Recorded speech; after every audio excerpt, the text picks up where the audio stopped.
তাহলে প্রশ্নটা কি আছে, নিচে বচনাকারটি শত কিনা নির্ণয় করো। অঙ্কটা আছে P implies Q implies negation Q implies negation P. তাহলে আমরা এটা অঙ্কটা কিভাবে করতে পারি? প্রথমে দেখতে হয় আমাদের এখানে কি কি আছে। পি আছে, প্রথমে তোমরা সারি কেটে নাও করতে পারো, প্রথমে মান বসাও করতে পারো। প্রথমে তোমরা আমরা এখানে পি বসালাম, তারপরে কিউ, তারপরে নেগেশন পি আছে, তারপরে নেগেশন কিউ, তারপরে প্রথম বন্ধনী একটু কাজ করতে হয়। তাহলে পি ইমপ্লাইজ কিউ, তারপরে এই পাশে বন্ধনী negation Q implies negation P, তারপরে P implies Q implies negation Q implies negation P. তাহলে বচন সংখ্যা কয়টা আছে? দুইটা আছে না? তাহলে সারির সংখ্যা কয়টা হবে সেই কয়টা আমাদের সারি টানতে হবে। ঠিক আছে, সারির সংখ্যা যে কয়টা হবে সেই কয়টা আমাদের সারি টানতে হবে। তাহলে দুইটা থাকলে চারটা সারি টানতে হবে। কয়টা সারি? চারটা। তাহলে এইভাবে চারটা টানবা, 1 2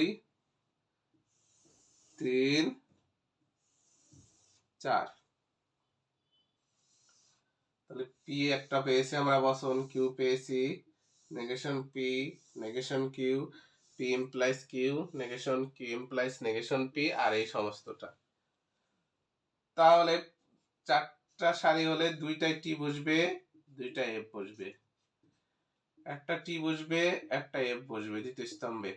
এবার বলছে নেগেশন পি, তাহলে এই পি তে যা মান থাকবে নেগেশন পি তে উল্টে যাবে, সবসময় বলেছি। তাহলে এখানে টি আছে হবে এফ, এখানে টি আছে হবে এফ, এখানে এফ আছে হবে টি, এখানে এফ আছে হবে টি, এটা নিয়ম। ঠিক আছে, এবার বলছে নেগেশন কিউ, তাহলে টি আছে হয়ে যাচ্ছে এফ, এফ আছে টি, টি আছে হয়ে গেছে এফ, এফ আছে টি। কারণ এই এখানে মূল মান যেটা থাকবে নেগেশন পি তে ভিন্ন হয়ে যাবে, এর বিপরীত হয়ে যাবে। এখানে কিউ এর যে মানটা ছিল নেগেশন কিউ তে যে বিপরীত হয়ে যাচ্ছে। এবার কি বলছে যে পি ইমপ্লাইজ কিউ, এইটার সাথে এইটা ইমপ্লাইজ করতে বলছে।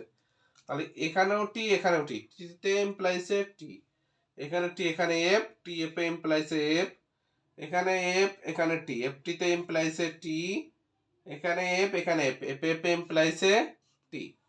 এবার কি বলছে negation Q implies negation P, এইটার সাথে এটা লাল কালে কিন্তু বোঝানোর জন্য দিচ্ছি।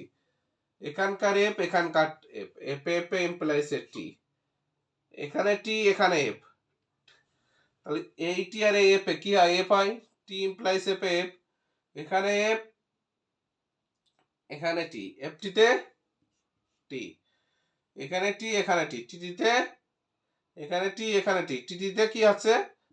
টি। এবার কি বলছে যে এইটার সাথে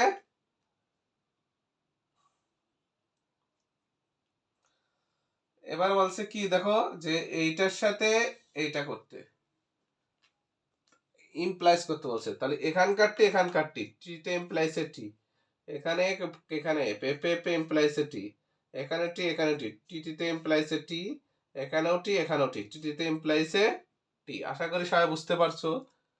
এখন এই যে চূড়ান্ত স্তম্ভটা কি হয়েছে? শত। তাহলে বর্ণনাটা ঠিক শত বর্ণনার মতো লিখবো, যে নিম্নয় সবাই এইভাবে বর্ণনা লিখবা। বচনাকারটি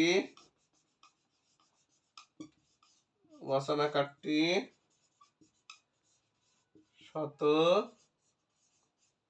সত্য, কারণ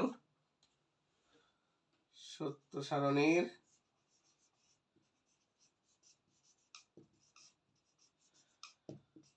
চূড়ান্ত স্তম্ভের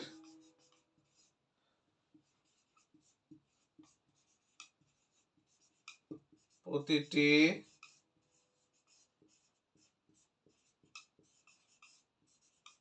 সারির মান সত্য প্রমাণিত হয়েছে।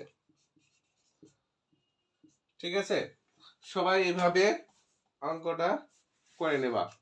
তোমরা যদি রেকর্ড ক্লাস না আছে, যদি বলো যে স্যার লাইভ ক্লাস নেন, তাহলেও আমি লাইভ ক্লাস নেব।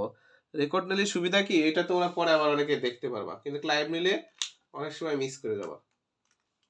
ওকে, রেখে দিলাম তাহলে।